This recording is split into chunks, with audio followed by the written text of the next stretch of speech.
And so, ladies and gentlemen, let us please give a big Silicon Prairie News welcome to Paige Craig.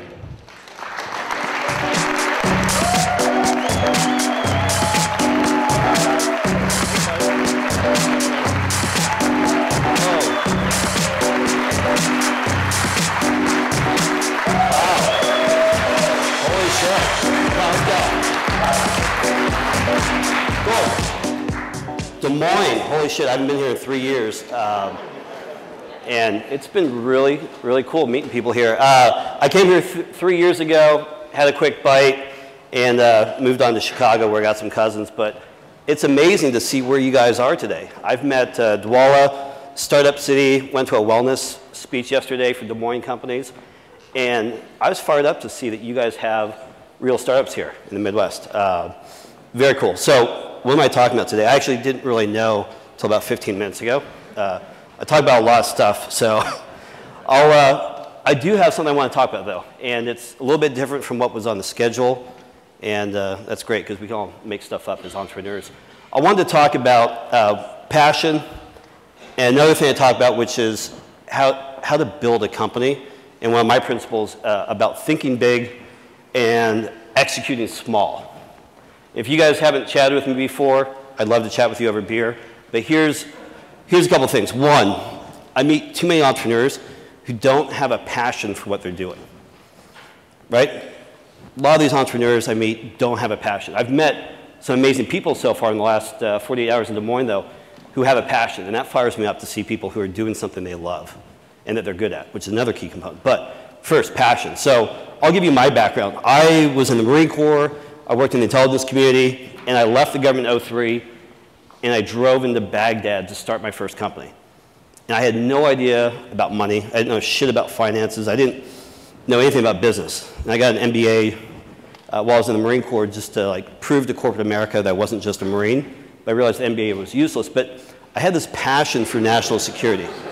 Yeah, I mean, the MBA was totally useless, but it was like a check in the block. You know, I don't just carry a gun. I can kind of think once in a while. But I had this passion for national security. It was my own passion. And I actually created a company around privatizing human intelligence. But the way I got there was very, very insane. I probably would still be in government if they had let me do what I wanted to do, which was just, I wanted to go down to Baghdad and leave this unit downrange, but I was 28 years old, and they wouldn't send me there. I wasn't senior enough, which is a problem with corporate America. They look at people, they're like, hey, you're not old enough. You can't lead a department. You can't lead a division, because you need, seniority. And I was like, screw that. I was running down 16th Street, and I was like thinking, these people have no impact on my life. It's where I realized that I actually am the person that has to make a difference. I'm the person that has to go downrange. I'm the person that has to change things. So my idea was that human intelligence, some of the asymmetric warfare programs we ran were basically outsourced to 65-year-old folks that fought a great Cold War, but didn't really understand what technology was doing to impact how we should operate downrange. So I literally grabbed a flight 30 days later and went downrange to Baghdad. But what happened before that is really key, and is one thing that led to me becoming an angel investor a few years ago. I spent a couple weeks trying to raise money. I was trying to raise 100 grand and giving away 49% of my business to go privatize military operations downrange. And everyone thought I was insane.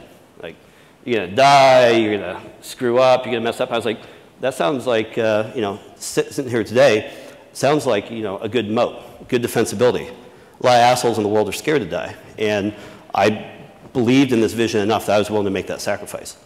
And that's what you guys are doing as entrepreneurs. You guys are making a massive sacrifice to see your passion through. You got to ask yourself, if you are the entrepreneur, are you doing it because you want the sexy role of being an entrepreneur? Because it's kind of sexy to be like a founder and an entrepreneur and an angel investor, but are you doing it for the right reason? Do you actually have a passion that you're acting on? Because when I built my company, I didn't care about money. I'm still not a money guy. I'm not a consumer, as someone talked about.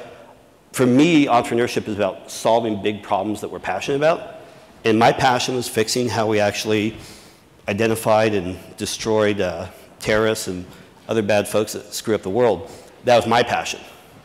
And I did that business through, several, I was on the brink of being killed, going bankrupt, And the way I funded my company is I took an equity line of credit out my house after people told me they wouldn't fund me, and I just took 75 grand to Baghdad, and I trained my own people.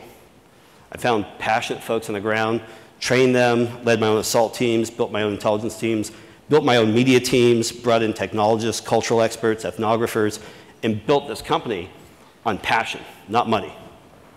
And too many times entrepreneurs are like, I got this big belief and I need money to make it happen. And that's bullshit.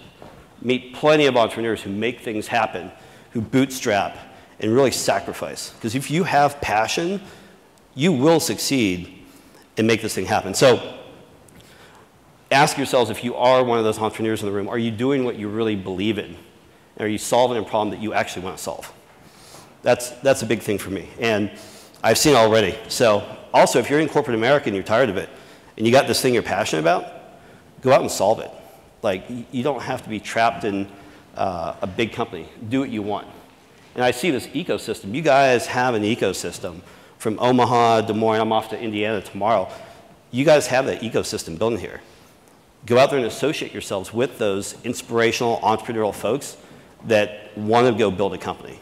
Or find the folks in corporate America that want to help you succeed. Because corporate America has business leaders, managers that actually will take time out to help you. But that ecosystem is going well. I mean, Silicon Prairie News and watching Startup City and fellow co-founders, you guys can do something really, really, and ladies, you can all do something really amazing here. So that's very cool. So another thing, I was supposed to talk about employee perks and sort of what we're doing at BetterWorks, but I'll get to that later because what I'm doing is actually not as important in the context of this talk. The other thing is thinking big.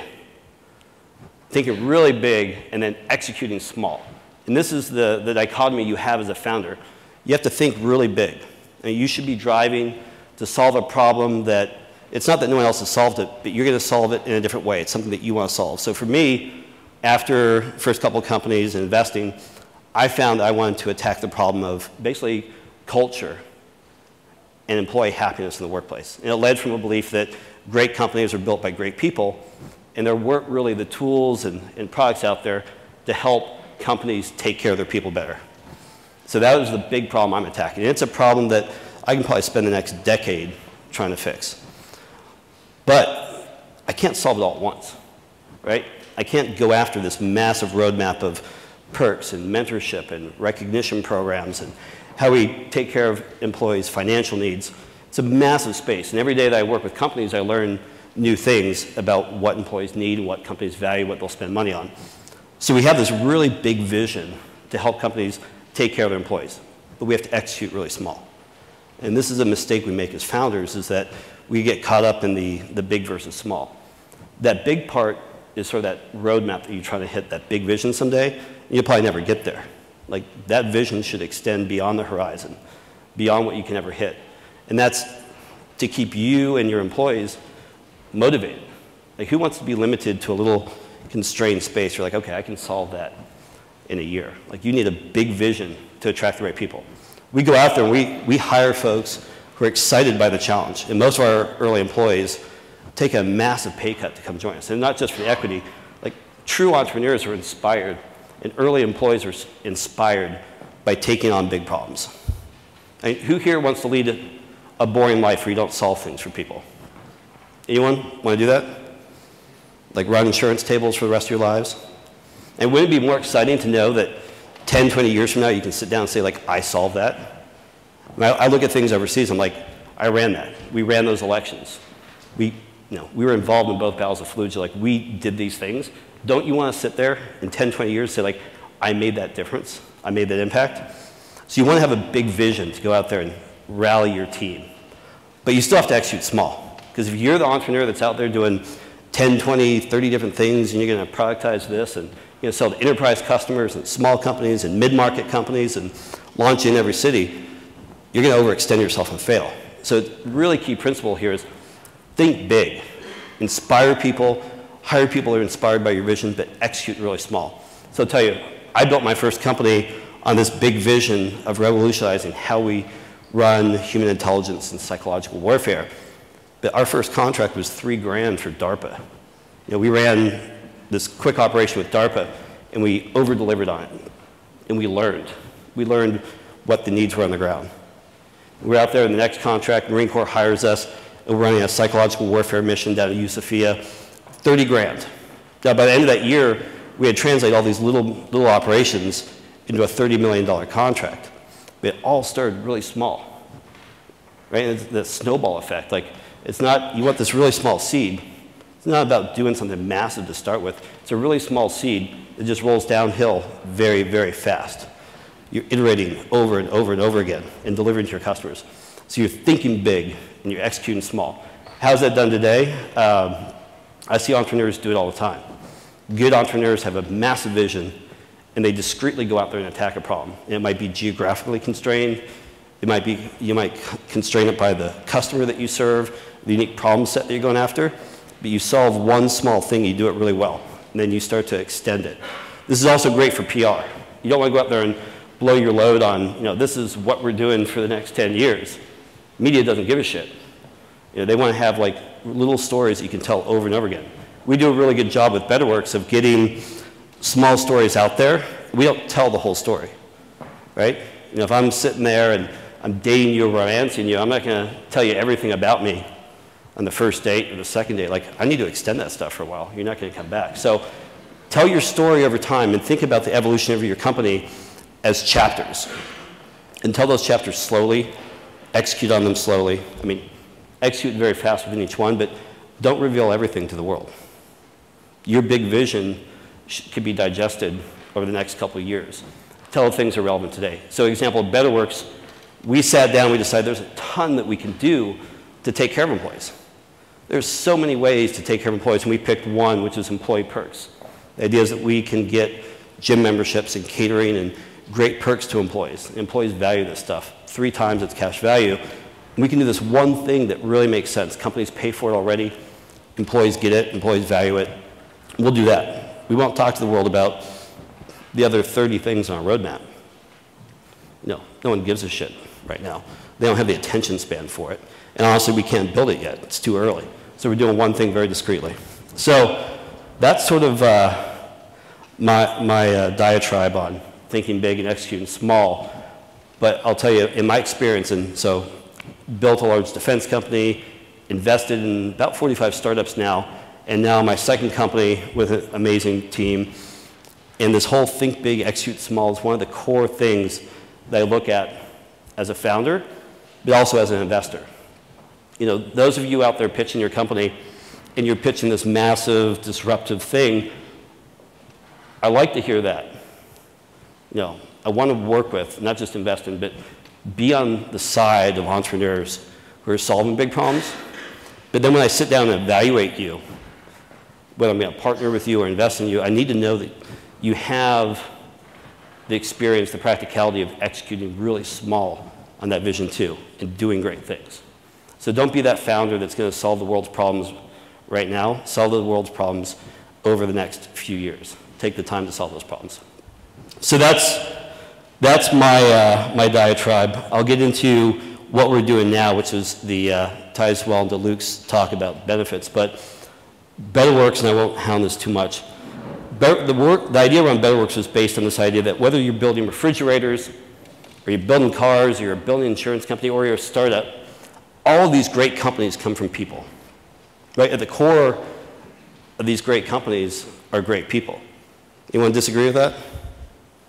No? I mean, you can't build a great company without great people, right? Yet, the way we take care of employees, I think, has to change. So before World War II, we didn't have benefit plans being paid for by companies. Y'all realize that? That was the effect of World War II and the restrictions on how you could compensate people. And companies brought an idea of benefits and health insurance for employees. I think we're in an era where we can do a lot more for our employees than just pay them, give them health benefits, give them time off. I think there's a wide range of things we can do to take care of employees. And the problem is, I don't know what that is. I'll never know. I have 60 employees now. I will never know what each person in my company needs. I don't know which person wants to be inspired by a great challenge. I don't know who needs to make another $12K this year to pay for the mortgage so his wife doesn't beat him up. I don't know who wants to have just better gym memberships and be involved in sports. I don't know who wants to be motivated by participating in a corporate social responsibility program? I can't know, and once your company gets beyond a couple dozen people, you're not going to know either.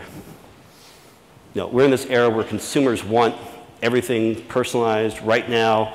They want their music, their content, and that's the way benefits and the way we take care of employees should go to.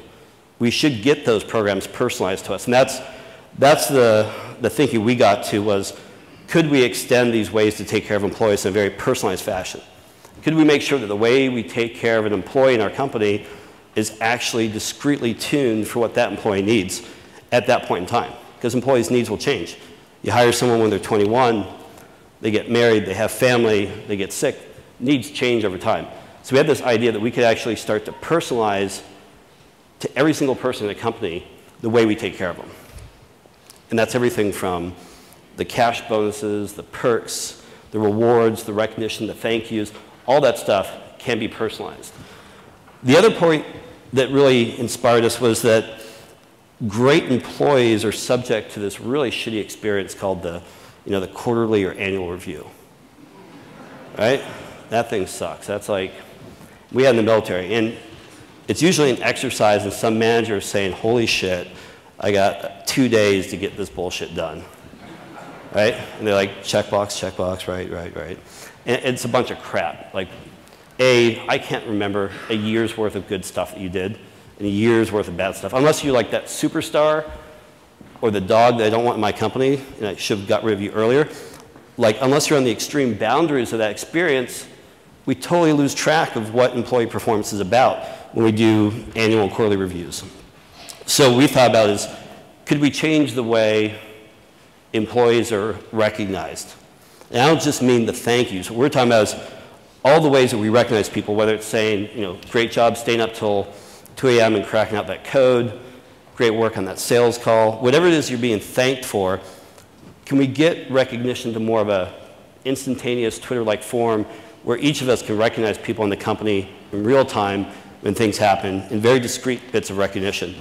And can we actually evolve the idea of sort of a signal around employee performance, and not based on what I think, but based on what your peers think of you, what your subordinates think of you, and maybe what people outside of your company think of you? Could we take all that recognition, all the stuff you do, and could we actually drive a signal that managers and peers could see to actually see what you do? So imagine if I had this signal, this dashboard of employees that work for me. I could see who's picking up over time, or who was like a great, was getting recognized and then started to drop and drop and drop. Imagine if I had a real-time signal and the recognition that you're getting from other people in the company. So those are the things that excite us, is how can we understand and reward all these employees and companies? That's what we're doing at BetterWorks. That's what motivates me and the employees that come to work for us. And a good question here, though, is how did we come to this? So a year ago, we had this idea back a little over a year ago. We actually started the company in November, but we had this idea, and this is another mistake founders make. We had a big idea, and I get attracted to ideas all the time. Any of you tell me what you're doing, I'm probably going to be interested, because I love people who are solving gaming problems and financial problems and social problems and media problems. I'm very eclectic, and I get distracted, and I think every idea is great. But then I have to deliberately go through this process of sniffing this shit and figuring out, is it good, or is it sexy today? And so what I did is going to the source. I did this in my first company, did it in this company today. I usually do it with most investments, is I had about 50 conversations before we started the company. I called up corporate America. I called up folks in Omaha, I called up folks in San Diego, I called up people in Silicon Valley, and I took this idea we had around taking care of employees and some of our ideas for how to do it. We actually just talked to the people that we hope to sell to someday. So those of you who are founders here today, did you guys pick up the phone and talk to potential customers before you started your company? Raise your hand if you did. Okay, cool. Did that affect what you ended up building? Yeah? How did it affect your company? The product or the monetization strategy? The product? Yeah, it affected our product too. We realized that sometimes we as founders are so crazy, we can see 50 years in the future, and most people are thinking a year, into the future maybe, or they're thinking about this year's budget. And our product, our business model, our strategy was really affected by getting out there and talking to these customers. And that's a step that you have to do as a founder. I mean, remember that you don't want to build the self-licking ice cream cone where you think your shit is awesome. Real people in the world have to actually come out and take money out of their pocketbook and pay you for what you're building. So you have to get out there and get real. When I did this company, Lincoln Group, that privatized the military, I didn't know, I did a very different type of discovery, which is more of a recon by fire. I literally just drove out there and spent my time living with the tribes, visiting the military, and figuring out what was wrong. But I also didn't go hot and heavy on building a company too quickly. I just lived in the environment. I literally went out there and lived in Basra, lived in Fallujah, lived in Zako, and got to understand the problem set before I built the company. So as a founder, make sure you get real and talk to those companies that are going to use your product. Don't make the mistake of just building color and assuming the world's going to come to you. It's not the way to do it. So that's a bit of my background. I can talk about a lot of other shit, but I'd really like to take Q&A from you guys. I spent a few years going around the country. I'll tell you very honestly, my one true passion outside of national security is entrepreneurship. I'm fundamentally just in love with the idea of entrepreneurship. I went to this Chinese place that you guys have here. They're making like pizza and Chinese food together. I'm not sure what, Fong's? I went to Fong's and I asked small businesses what they do. I mean, I got my haircut here in Des Moines and talking to the barber about payment systems. Fong's was telling me about Groupon. They said they're retooling their system so they can use Dwala in the new year.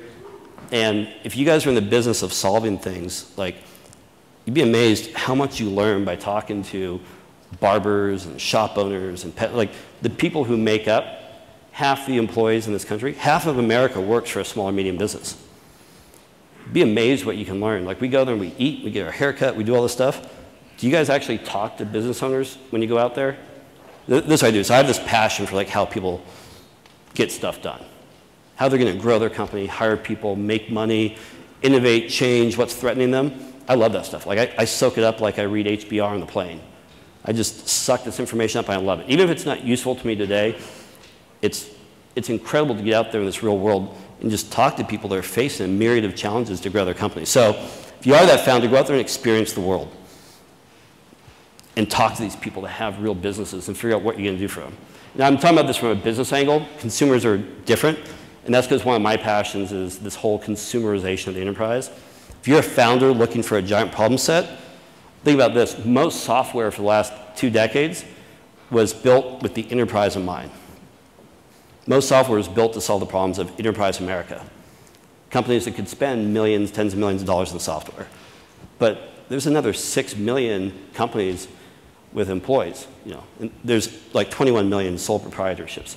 I'm talking about the 6 million small and medium businesses that 70 million Americans work for. So imagine what they're going through. What could you solve for them? I love these companies like Jessica Mott in De Niro. She's out there finding ways for small businesses to like manage their money. Dave Lifson in New York doing Postling. There's companies doing ticketing for them. I love that space. So if you're trying to find a way to get inspired and you love business, find out how can you solve the problems of small businesses in America. It's a really fascinating area. So with that, I'll open up some Q&A.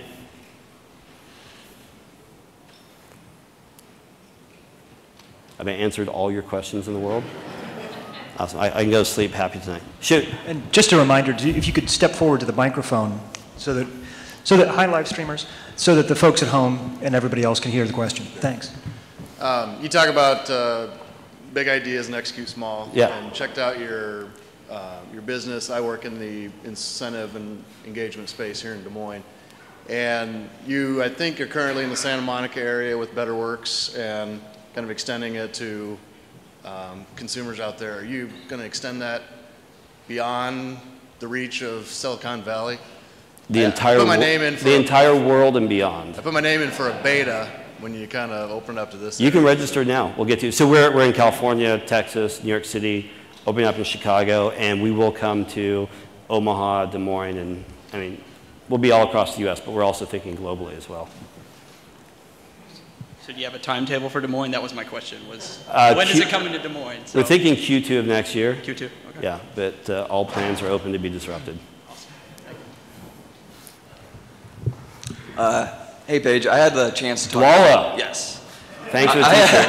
I had the chance to talk to you yesterday. You had mentioned some of how your military background has helped shape the way you view entrepreneurialism and that sort of thing. And then what you said today was kind of interesting about thinking big but executing small. How does your CEO style help your employees kind of commit to that vision but yet still execute and, you know, keep focused on the small things? So how's my military background? Well, just your style. You said that it's actually your own style. Yeah. And I kind of wanted to learn a little bit more about that. My own style? Okay. Yeah, I think as CEOs, we all have to have our own style. And as founders, too. Like, don't live in the world of expectations. Live in the world of reality, which is who you actually are.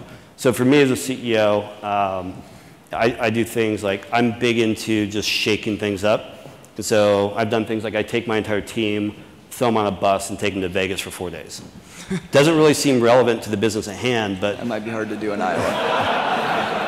No, maybe not, but getting people together outside the office is a big thing for me. So, you know, I built my first company on getting people together and learning that that engagement you get between employees, the shit that happens outside of work, is just as important as the stuff that happens in work. Maybe even more.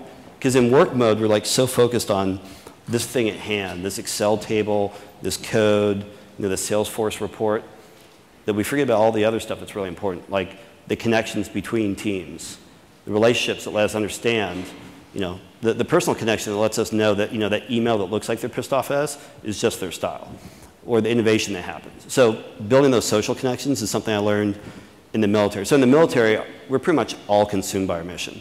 We live together, we fight together, we die together, we drink together, we pick up, we do everything together. We like, our whole life is together, and I've taken some of that. In my experiences, you know, I drive my teams to spend more of their time together. And that's hard as you grow, but you know, we pay for our company's kickball leagues and dodgeball and football. And we get them involved in tennis and racquetball. We have mandatory happy hours on Friday.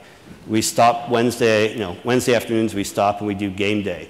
We have a killer flip cup team and Beirut team, foosball, poker, and we have people play games together.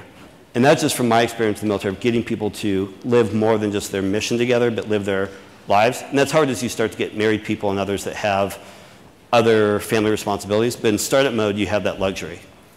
The other thing that impacts me, and just born from my experience, is I think about things from a strategic, well, actually a grand strategic, operational, and tactical level. That's sort of how I divide my world up, and as well as the folks who work for me, what they're focused on, what I focus on, is there's whole military strategy around connecting all the pieces of tactics, operations, strategy, and grand strategy, which is your global, regional type stuff. So I can't really go into all that here, but I basically segment out my thinking and, along those lines. And another characteristic is I'm just very blunt with people. And I'll hire, fire, address things head on, and not sugarcoat. And I think sometimes we're just not honest about the world, or we spend too much time just chit-chatting, networking, not really getting down to the crux of the problem. As an angel investor, I'm usually very direct with founders. I'll tell you if I think your idea stinks, or you should not be an entrepreneur and do something else, or same thing as an employee. Like, being direct is something I learned in the military. It's hard. It's hard to deliver that directness the right way, but I deliver it from a perspective of caring. Like, when I tell you as a founder not to be a founder, it's because I don't want you to waste your time being a founder if it's not the right time now. I don't want you to do that. If I tell you as an employee this is not the right place to work, it's because I don't want you to suffer and sit here and have a really bad experience. So I deliver bluntness from a actually caring about your future kind of perspective. And in the military, we're very much more than just like leading teams. We're like mentors. You deal with people's family problems, their girlfriends dumping them, their financial problems. So, you know, I look at my employees as more than just like functional folks that produce work for the company. We have to care about their personal lives, and we have to care about them as people more than just machines that produce code and sales for us. Perfect. Thank you. Hey, Paige. First and foremost, thank you for serving our country. Thank you. Yeah.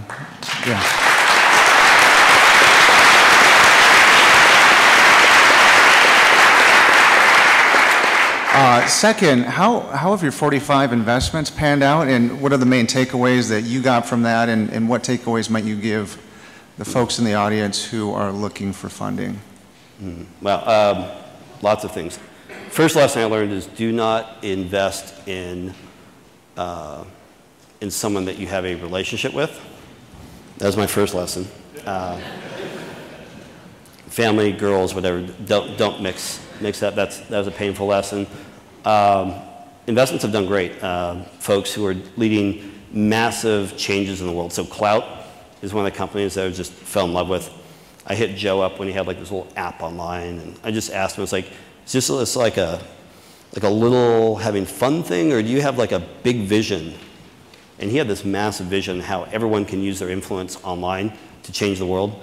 So I was just fascinated. We did 3 hours of tacos and tequila to get to know him, and that's been amazing. I've had companies now sell to Google, Motorola, Twitter, which are okay. I'm not actually excited by that. The folks that excite me are the ones that are still in the game, pushing towards that big win. But I'm also an investor who realizes there's this whole cycle. Like you as a founder might have a second base hit this year and a third base hit in a few years and then do the big thing. So I try to mentor these founders, but you guys have to live your own lives. But I'm really fascinated by people that have a drive. And a lot of the founders I've invested in have big ideas that they're executing on. So from a how's it going standpoint, I'd say that probably 75% of the companies I've invested in still have that big drive to win and solve a big problem. About 15% have sold or are selling right now, and one of them has gone out of business. That's a good track record. Yeah. Thank you. Well, I think there must be 50 other entrepreneurs here who are thinking the same thing as me. Yeah. First of all, I've just read twice Eric Ries's The Lean Startup, and wow, changed my life. And here you are talking about think big, execute small. Mm-hmm. So what I think you all are thinking, and I am too, is can I get 10 minutes of tough love on how to execute small with my big idea? It's like everyone's going to be milled around you after this, and sorry for the shameless. You want 10 minutes now? No, not. Sometime before you leave, you're going to head off to Chicago. How about 1 minute now? We can do 10 minutes later, but 1 minute right now. Do it now? Sorry, it takes 2 minutes. Okay. We can do 2. Okay. Double auction everything. Stock markets run as a double auction. No one knows what that is, but all buyers bid, all sellers ask. Overlaps become transactions. Non-overlaps define and stabilize market prices. So my company is going to double auction everything. Obviously, big idea, but what's the small execution? So that's to tell you one problem. I have no idea what you just said. Yeah, that's why I said it takes 2 minutes. Sorry. No, I mean, you got to simplify this. What are you actually doing? I'm actually an inventor. No, but what are you doing? What's your business going to solve? Create better markets. For? Everything. Okay.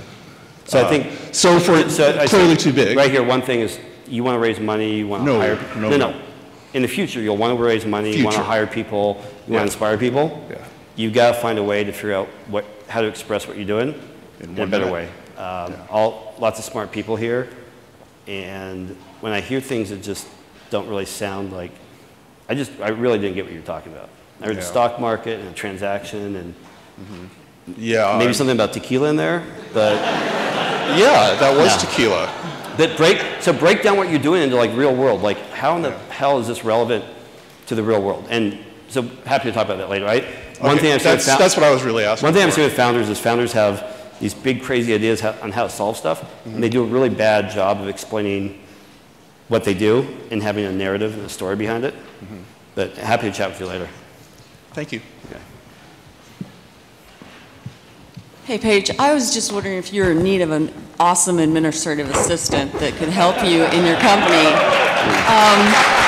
I love tequila, and I bring the salt and the lime. So I have an amazing EA right now. But my co-founder, Zhao Yang, who created Farmville, is actually recruiting for an EA right now. Actually, Tiffany's recruiting for him.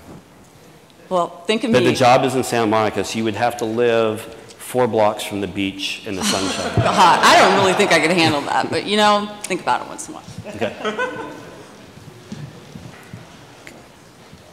We do have time for 1 or 2 more You got questions. 5 minutes there? Yep. Okay. We've got about 5 minutes. We've got 1 or 2 more questions. What's your opinion and philosophy on competition? Whether a startup has a major competitor. We've had a lot of competitors come out of the woodwork lately who are getting a lot more funding than we are, and so I'm curious, what's your philosophy behind that and staying motivated in the realm of competition? I hear that all the time. I see it from my own team. Like early on, they're like, "Oh, this company does that, this." I usually say, "Screw the competition." I mean, we're at the stage where I don't care about that competition. So competition for me, I as a CEO, and I actually look at my competition a lot because competitors and direct or indirect competitors do a lot of great things. So never dismiss them. I come from a background of learning from your enemy, so I love to understand their business models, their people, their process. As CEO, I spend a lot of time, but I don't like to distract my team with thinking about what the other guy's doing. We think about what do our customers want, what are we building. The competition thing can be really distracting to a team. So I hate to see early founders distracted or letting their teams get distracted by the competition. That's something that you, in the early stages, should personalize yourself and think about. But I don't let my teams think about the competition from a threat standpoint. We learn from them, but don't get distracted. Like, if you're playing the defense and offense mode, you're a retard. Just play the offense. The best defense is a strong offense. Go out there and win, and the competition won't matter. Now, if you have investors telling you so-and-so is doing this and that, I mean, shit, I'm sure Dwala heard that a million times. Payment systems, right? I mean, how many people are doing different types of payment systems, right? Everyone's doing what there's a ton of people doing what you're doing. There's people doing what I'm doing. There's people doing what you're doing. That's just a fact of life. But all these great companies come down to execution. There's some novelty there, but you still have to execute. So I just say the competition thing, don't let your teams waste time worrying about it now. You as a founder, you think about it, you learn from it, and focus on executing. Cool, thanks. Kind of the alter ego of that question, when you're inventing in a new space where there is no competition, you're creating the market. What are some things, you've invested in some companies that have been in that space. They're new, they're inventing the space, and they have to sell that and convince people it has value. What's something you can share with all of us in your experience with the companies you invested in, or something you've started where there was no competition, you had to create it? What's something creative or cool that you saw done or you did that you thought was a winner for a market with no competition? Where you're inventing something new. I think this idea that there's so creating a new market is an incredibly rare thing. And you have to first ask yourself, if there's no competition, why? I mean, sometimes people build shit and there's no competition because no one wants what you're building. That's the first thing I think about. As a founder, as an investor, people tell me I got a whole new market. I'm going to build. Cloud, for example, that's a fairly new concept. Maybe. Cloud's not a new concept. It's an evolution of ideas around credit scores, and people browser was around. And there's many things that exemplify what cloud did. Cloud was just taking the understanding of your influence and making it better, more relevant. Is it new? Yes, it's new. They sort of like evolved this idea, but it's not like they went from horse to car, right? They kind of went from like home phone to mobile phone kind of transition. So I rarely see, I don't even know that I have anyone I've invested in that's created an entirely new market. It's mainly sort of like, standing on the shoulders of giants and doing something better, faster, evolving an idea. Even BetterWorks, it's not that, we are in a space where there aren't a lot of competitors. There's enterprise competitors. So what we looked at was, there are companies like NextJump and others that do employee loyalty programs and point-based programs, but they didn't go after the SMB market, which is a really hard market. Second, they took a very different approach, a low social, low engaged national coupon book approach. And we thought that employee recognition loyalty programs should be highly social and highly engaged. So we just took it differently. But in the reality, we saw that companies spend $3 trillion on employee benefits, and that there are companies going for the enterprise space. So I can't say that I actually have anyone who's completely created a new market. Thank you. All good? Thank you very much. Paige Craig, everyone.